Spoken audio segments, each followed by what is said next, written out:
The gigantic bill.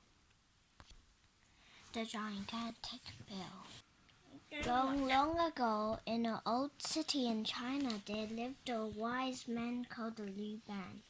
He was known far and wide for the magnificent houses and bridges that he had built. He was a master craftsman. Also, he was famous.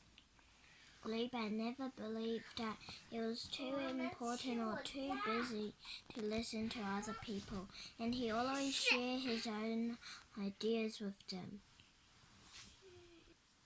Long after he died, Chinese craftsmen remembered the great work of Liu Ban.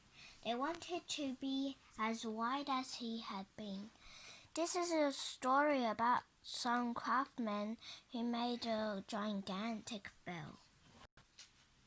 The story of the gigantic bell. Some craftsmen were asked to make a gigantic bell for a beautiful temple outside the city walls. The temple was so beautiful that they knew the bell had to be magnificent. The head craftsman has learned many lessons from the stories that other people had told him about Liu Ban's work. The head craftsman showed his men what to do. They all worked together, making the bell. It was huge. It was about 3 times tall as a man. When at last the gigantic bell was finished, the craftsmen stood back to admire their work. The men were so proud of the bell because it has beautiful patterns. But the men had forgotten that they had to move the huge bell from the place where it was made to the temple outside the city.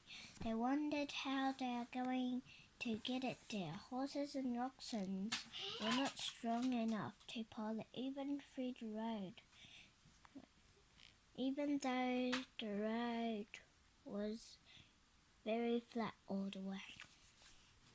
They looked at the huge bell in despair. They thought about it day and night, but no one could think of a way to move such heavy bell. Several weeks went by.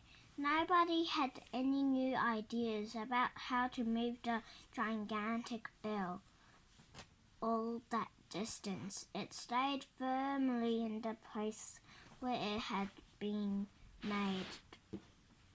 Then the head craftsman called a meeting. He brought with him some food and drink. He thought that this might cheer up his men and help them think of a way to move the bell. But again, no one had any new ideas. They just gathered around the table, looked at one another. This is the picture. As one of the men filled up a cup for someone else, he spilled some of the drink on the table. It ran over the rim of the cup and down the side. The man at the end of the table stretched his arm. "Don't worry about lifting the cup," he said. "If you slide carefully along to me, no more drink will spill out." The man just did this, and the cup slid smoothly along the wet table without spilling a drop.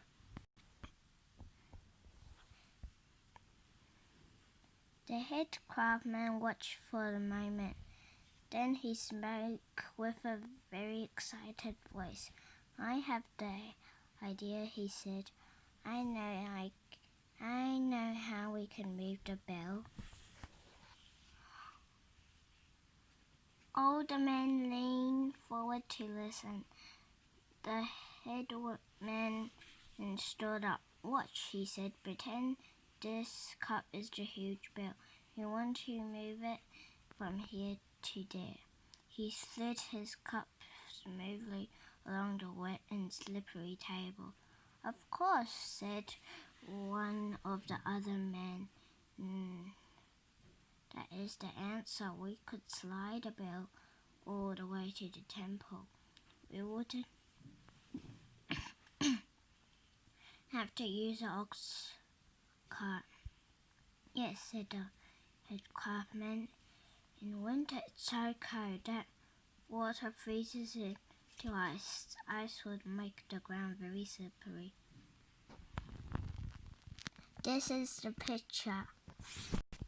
As once the men set to work. They dug a shallow channel from the bell through the city and out towards the beautiful temple. This took them many months. Winter was approaching just as they finished, and the men filled the channel with water. In no time at all, the water was frozen solid. The men slid the gigantic bell across the slippery surface of the ice all the way to the temple. From that day on, people believed that the head craftsman was very wise, just as Luban has been.